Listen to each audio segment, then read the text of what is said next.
చాలా జాగ్రత్తగా డీల్ చేయవలసిన సన్న దారపు వంటి డీల్. ఒకవైపు సాలిడ్ పొజిషనింగ్, మరోవైపు ఈవీ స్కూటర్ల గురించి 2026 యొక్క కథ ఇప్పుడే స్టార్ట్ అవబోతుంది. రీసెంట్గా షోకేస్ చేసిన యమహా EC06 స్కూటర్ ప్రైసింగ్ అయితే మరి బయటకు వచ్చింది. దీని ఎక్స్-షోరూమ్ ప్రైస్ ఈజ్ 1.67 lakh. ఇది ప్రస్తుతం 4 సిటీస్లో మాత్రమే అందుబాటులో ఉండబోతోంది. బెంగళూరు, చెన్నై, పూణే అండ్ ముంబై. ఈ స్కూటర్ వచ్చేసి రివర్ ఇండి ప్లాట్ఫామ్ మీద చేయబడింది. Same battery and motor specs అయినప్పటికీ స్కూటర్ ఎండ్ రిజల్ట్ లో మాత్రం చాలా మార్పులు ఉన్నాయి. With an IDC range of 169 kilometers, 79 kmph as top speed and boot space కేవలం 24.5 liters. ఇంకా స్కూటర్ ఓవరాల్ కర్వ్ వెయిట్ కూడా రివర్ ఇండితో పోలిస్తే 10 కిలోలు తక్కువ. స్కూటర్ గ్రౌండ్ క్లియరెన్స్ రివర్ ఇండిలో 165 mm అయితే EC06 లో కేవలం 145 mm and River Indie 1.47 lakh of ex showroom price కి వస్తుంది. ఈ డీల్ తో రివర్ ఇండికి కొన్ని ఇంట్రెస్టింగ్ ఉపయోగాలు ఉన్నాయి. అందులో ప్రధానమైనది కస్టమర్ల నమ్మకం గెలుచుకునేందుకు బ్రాండ్ ఇమేజ్ ఆఫ్ యమహా వెంట ఉంటుంది. దీనివల్ల వాళ్ళ సేల్స్ పెరిగే అవకాశం ఉంది. ఇప్పుడు ఈ మధ్య తెలిసిన కొత్త షోరూమ్లలో, ఇంకా తెరవబోతున్న షోరూమ్లలో కూడా. ఇంకా స్పేర్ పార్ట్స్ అవైలబిలిటీ గురించి కస్టమర్లకి ఒక నమ్మకం వస్తుంది. అయితే ఇదే డీల్ తో కొన్ని ఇష్యూస్ కూడా ఉన్నాయి. ఫోకస్ మొత్తం యమహా వైపు వెళ్ళిపోతే అది రివర్ ఇండిని కూడా డామినేట్ చేసేయచ్చు. ఎందుకంటే ప్రతి కొత్త బ్రాండ్కి కాస్త టైం పడుతుంది కస్టమర్ల మైండ్ స్పేస్లోకి ఎంటర్ అయ్యి అందులో కాస్త రిజిస్టర్ అయ్యి ఈ బ్రాండ్ని మనం నమ్మొచ్చు, ఇది మనలో ఒకటే అని చెప్పి ఒక రెలవెన్స్ రావడానికి కాస్త టైం పడుతుంది.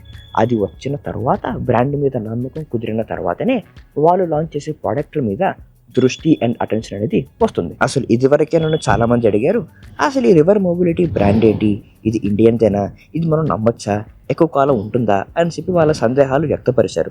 ఇదే ప్రాసెస్ ఏతర్ కూడా ఒక 10 సంవత్సరాల ముందర జరిగింది అండ్ ఇట్స్ నేచురల్. కానీ ఈ image already for Yamaha create అయిపోయింది కనుక ఒక కస్టమర్ జర్నీ విత్ యమహా కాస్త వేగంగా, కాస్త ఈజీగా ఉంటుంది. అందుకే EC06కి ఎక్కువ అటెన్షన్ వస్తే అది రివర్ ఇండికి మంచిది కాదు. Same platform and same specifications కాబట్టి అదే స్కూటర్ని యమహా దగ్గర తీసుకుంటే ఒక మంచి డీల్ అయ్యే అవకాశం ఉంది అని ఒక కస్టమర్కి అనిపించే అవకాశం ఉంది. ఆ లాజిక్ కరెక్టే. ఈ బ్రాండ్ అనేది ఎన్నో సంవత్సరాలుగా ఇండియాలో ఉంది, చాలా డబ్బులున్నాయి.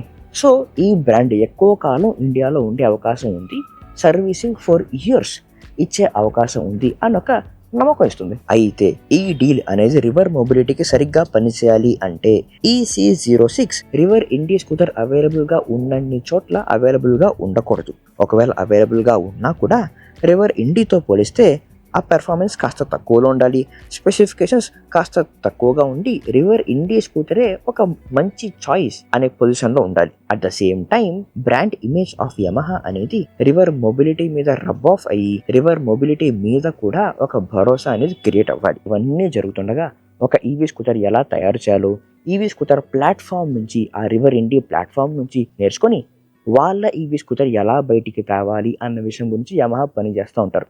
కనుక ఒక సన్న దారపు వంటి ఒక డీల్ ఇది చాలా జాగ్రత్తగా డీల్ చేయాలి. అయినా కూడా ఈ డీల్ ఎంచుకున్నారు అంటే అది రివర్ మొబిలిటీ యొక్క ధైర్య సాహసాలనే చెప్పాలి.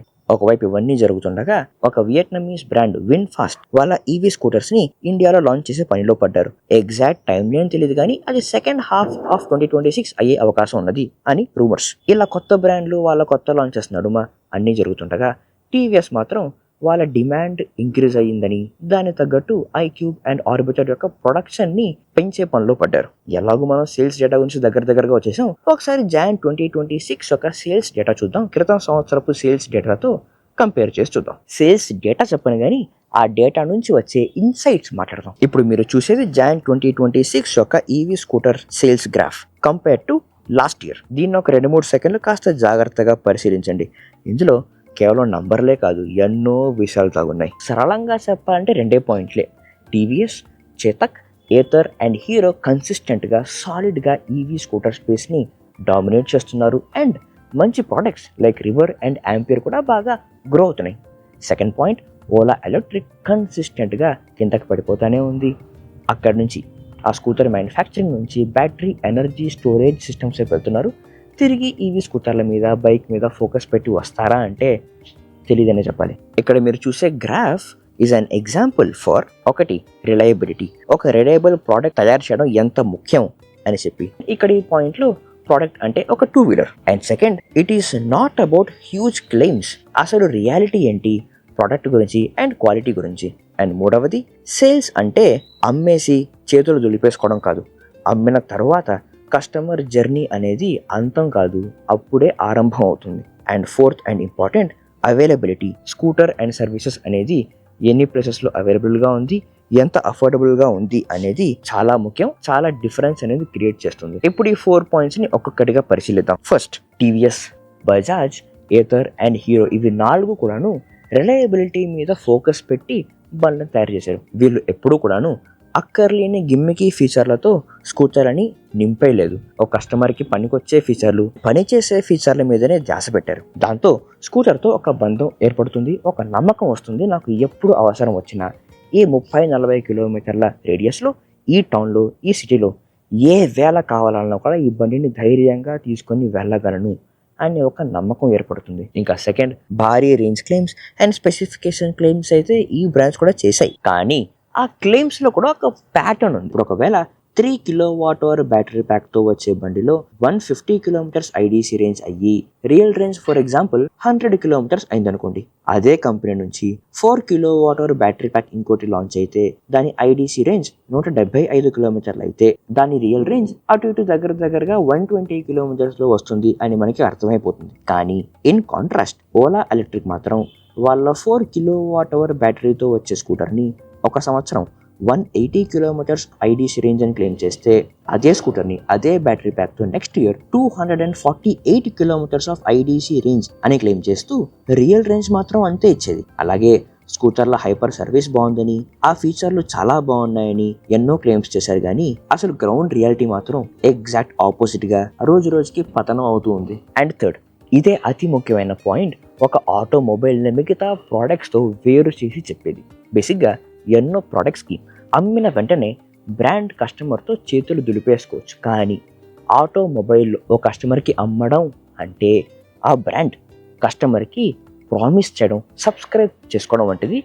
ఈ వేళ నుంచి ఏ రోజైనా ఈ బండిని 5 ఏళ్ళు ఉంచుకుంటే 5 ఏళ్ళు, 10 ఏళ్ళు, 15 ఏళ్ళు, ఎప్పటిదాకా ఉంచుకుంటే అప్పటిదాకా ఏ సమస్య వచ్చినా, ఏ ఊర్లో ఎక్కడ వచ్చినా తీర్చడానికి నేను సిద్ధం, ఎక్స్పీరియన్స్ బాగా ఇవ్వడానికి నేను సిద్ధం అని బ్రాండ్ ప్రామిస్ చేస్తున్నట్టుగా అర్థం. ఫస్ట్ ఆఫ్ ఆల్ ఆ బ్రాండ్ అయితే ఆ ప్రోడక్ట్లో, ఆ బండిలో ఎటువంటి ఇష్యూస్ రాకుండా చూసుకోవాలి.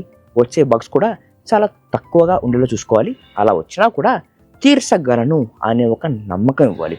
అలా నమ్మకం ఇవ్వని బ్రాండ్ ఉంటే మాత్రం it is like clock ticking bomb. ఏ వేళన్నా సేల్స్ పతనం అయిపోవచ్చు, నమ్మకం పూర్తిగా క్షీణించిపోవచ్చు, ఓలా ఎలక్ట్రిక్తో అయినట్టుగా. ఇంకా చివరగా షోరూమ్స్ అనేవి సరిపడా ఉండాలి, సర్వీస్ సెంటర్ అనేవి సరిపడా ఉండాలి, కస్టమర్లకి అందుబాటులో ఉండేలాగా.